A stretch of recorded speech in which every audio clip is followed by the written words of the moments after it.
Isang kumpul ng ulap or cloud clusters po ang namataan sa hilagang bahagi ng Philippine Area of Responsibility. Pero patuloy din nating minomonitor itong frontal system dahil posibleng may mabuo dito na low pressure area sa mga susunod na araw. Pero mag-ingat din po dahil posible na maging malakas ang mga pag-ulan na ito.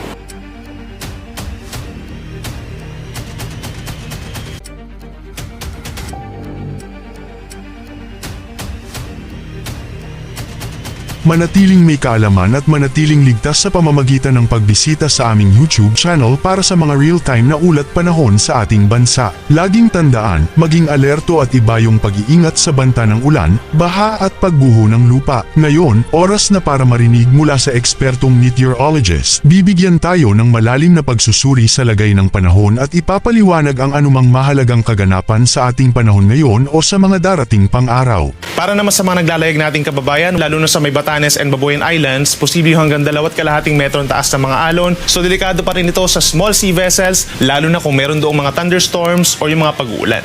Samantala, base po sa ating latest satellite animation, asahan pa rin ang epekto ng frontal system sa malaking bahagi na ng Northern Luzon. Ito po yung tinatawag natin na frontal system o ito yung linya kung saan nagtatagpo ang may kalamigang hangin mula po sa hilaga at mainit na hangin galing po sa timog. So pag nagtagpo po itong dalawang hangin na ito, posible ang mga kaulapan at mga pag-ulan. Inaasahan na itong frontal system ay babababa sa malaking bahagi po ng Northern and Central Luzon. So sa ngayon po, apektado po ng frontal system ng mga pag-ulan at mga thunderstorms itong Cagayan Valley, ganyan din sa mga probinsya po ng Apayao, Kalinga, Ilocos Norte at hilagang bahagi po ng Aurora. Kaya't asahan po ang makulimlim na panahon na sasamahan ng kalat-kalat ng mga pag-ulan at mga pagkidlat pagkulog. Kaya mag-ingat po sa mga posibleng pagbaha at pagguho ng lupa. Habang malaking bahagi ng Northern Luzon and Central Luzon na magkakaroon ng mga pag-ulan. Sa Kabisayaan naman, asahan pa rin ang bahagyang maulap hanggang kuminsan maulap na kalangitan sa malaking bahagi nito. At kung may mga pag-ulan man, mataas ang tsansa dito po sa may western sections, kabilang ng Negros Occidental, Iloilo, and Antique. Umaga pa lamang mga isolated rain showers, bahagyang epekto na po ng southwest monsoon. Sa ating mga kababayan po sa Palawan, umaga pa lamang, mataas ang tsansa ng ulan sa may southern portion, habang partly cloudy to cloudy skies naman sa may northern and central portions sa umaga hanggang sa tanghali na sinasamahan ng mga isolated rain showers or thunderstorms pagsapit po ng hapon hanggang gabi.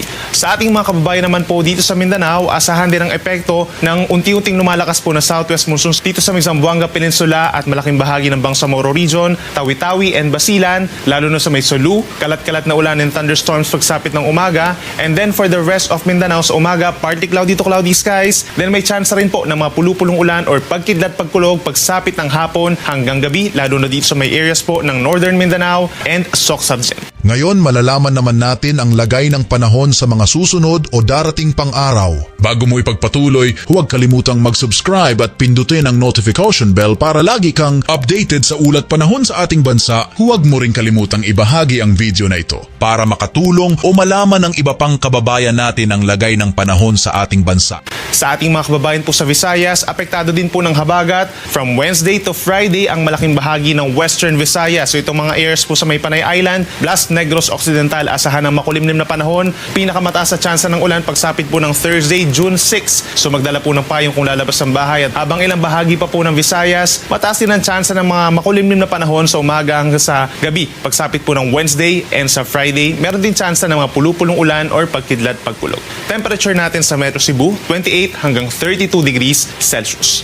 Then pagsapit ng Thursday, malaking bahagi na po ng Luzon na magkakaroon ng mga pag-ulan, lalo na sa may Central Luzon, Calabarzon, Bicol Region, Mimaropa, and Metro Manila. Asahan yung makulimlim na panahon at sasamahan din ito ng kalat-kalat na ulan and thunderstorms. So ugaliin po na magdala ng payong. At then pagsapit ng Friday, makakaranas ng bahagyang pagputi ng panahon sa umaga. Subalit mataas muli ang tsansa ng mga pag-ulan pagsapit po ng tanghali hanggang sa gabi in many areas of Central and Southern Luzon, habang may mga localized thunderstorms sa hapon hanggang gabi sa malaking bahagi ng Northern Luzon. Pero bago magkaroon ng paulan, for Metro Manila magiging mainit pa rin po at mataas ang temperatura mula 26 hanggang 35 degrees Celsius, habang sa Baguio City naman ay mula 18 hanggang 24 degrees Celsius. At meron pa rin pong mga lugar na kung saan makakaranas pa rin po ng delikadong levels of heat index or nasa 42 degrees Celsius or higher yung mararamdamang init ng katawan. At panghuli sa ating mga kababayan po sa Mindanao, makakaranas ng mga pag-ulan from Wednesday hanggang sa Thursday ang Zamboanga Peninsula and Bangsamoro Region. Bahagyang epekto na rin po ng southwest monsoon or habagat, so mag-ingat din sa mga posibleng pagbaha at pagguho ng lupa, habang ang natitirang bahagi bahagi naman ng Mindanao, pagsapit po ng Wednesday hanggang Friday, may kainitan pa rin lalo na sa may areas po ng Davao City at makakaranas lamang ng mga pulu-pulong ulan or pagkidlat pagkulog lalo na sa hapon hanggang gabi.